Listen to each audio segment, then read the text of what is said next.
Hey there, friend, and welcome to One Knife Channel.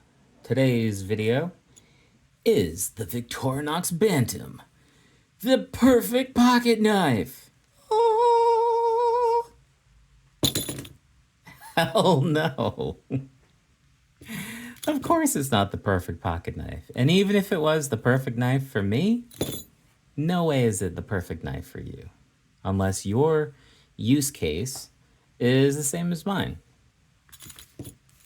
Don't let people influence you into buying knives, okay? It's just crazy. Do you need M390 steel, Nitro V, Magna Cut? Can you tell the difference? If you can, great.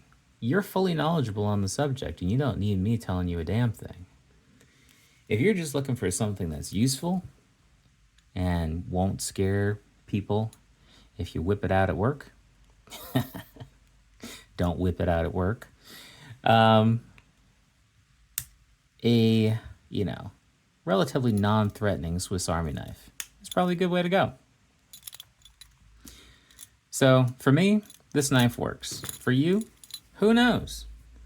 Now, if you need to be a Spyderco guy and you like the paramilitary too, great for you. If it works for you, awesome.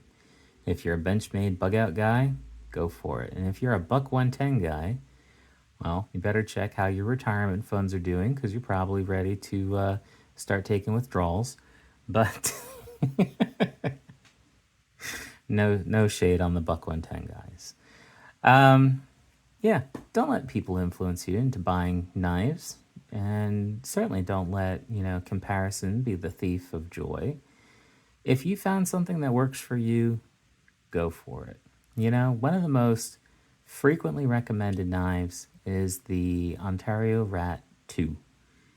It's a plain Jane sturdy little knife with cheap steel, unless you spring for the D2 version. And you know what? I had one for a couple years and it worked just fine.